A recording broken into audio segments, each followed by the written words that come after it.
Bienvenue à tous. Non, vous n'êtes pas trompés, c'est bien l'heure de votre Minute Info et on débute avec Allianz, basé sur l'avis de 3778 experts en gestion des risques de 106 pays et territoires. Allianz vient de publier son baromètre des risques pour l'année 2025. Des grandes entreprises, chiffre d'affaires supérieur à 500 millions de dollars, aux moyennes entreprises, chiffre d'affaires compris entre 100 et 500 millions de dollars, ou aux petites entreprises, chiffre d'affaires inférieur à 100 millions de dollars. Le constat est toujours le même. Les incidents cyber occupent toujours la première place parmi les 10 principaux dangers, qu'ils soient au niveau mondial, passant de 36 à 48%, en Europe de 37% à 42% en un an, ou en France, qui reste à 44% en 2025. Ce risque a tendance à s'accroître ou à rester à un taux déjà alarmant.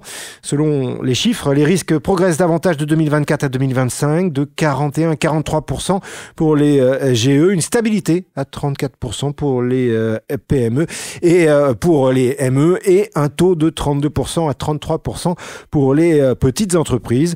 Ces incidents peuvent se traduire par des cybercrimes, des interruptions de services et de réseaux IT, des logiciels malveillants, ou encore des violations de données, des amendes ou des sanctions, et bien d'autres choses encore. Concernant les secteurs d'activité, ce risque cyber est bel et bien présent et se trouve en tête de bon nombre d'entre eux, avec généralement un risque plus élevé qu'en 2024.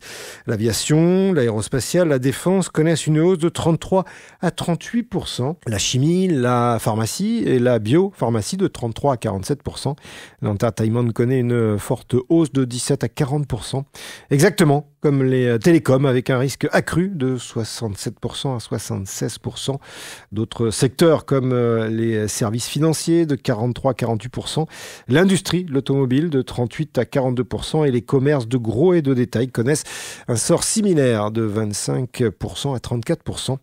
Enfin, le pétrole et le gaz découvrent cette année ce risque comme l'un des plus importants, avec un chiffre déjà à hauteur de 18%.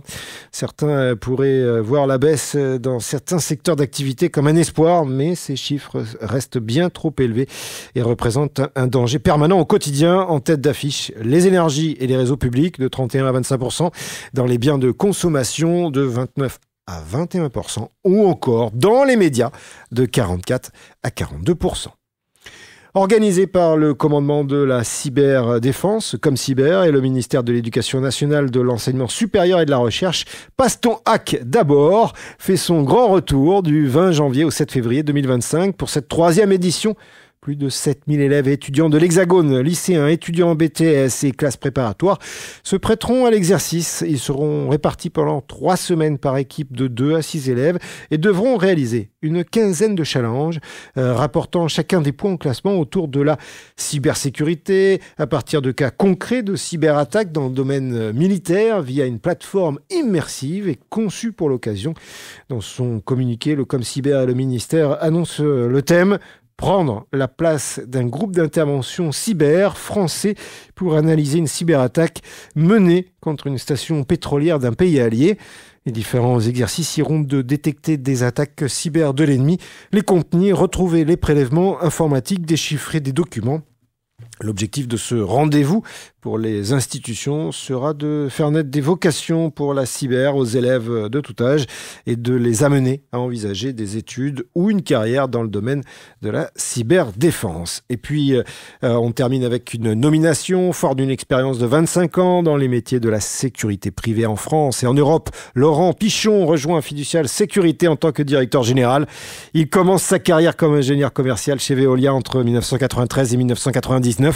Après plusieurs expériences chez Securitas France comme directeur de clientèle, directeur de région, directeur commercial et du développement, directeur général délégué et client excellence programme, directeur Head of Commercial Management and Pricing for Europe, Laurent Pichon quitte Securitas avec près de 20 ans de bons et loyaux services.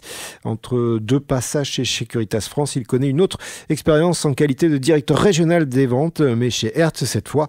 Pour News Sécurité, Laurent Pichon a tenu quelques mots suite à cette nomination.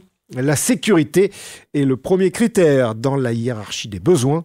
Tout le reste de nos actes lui est conditionné. Aussi, après 5 années dans des fonctions stratégiques à l'échelle européenne, j'ai souhaité revenir dans une fonction opérationnelle en France.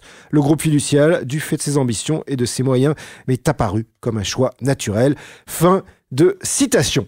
Pour rester toujours au contact de l'actualité, revoir ou voir d'ailleurs nos émissions, rendez-vous sur nos médias, LinkedIn notamment, mais aussi notre site internet www.news-sécurité.fr.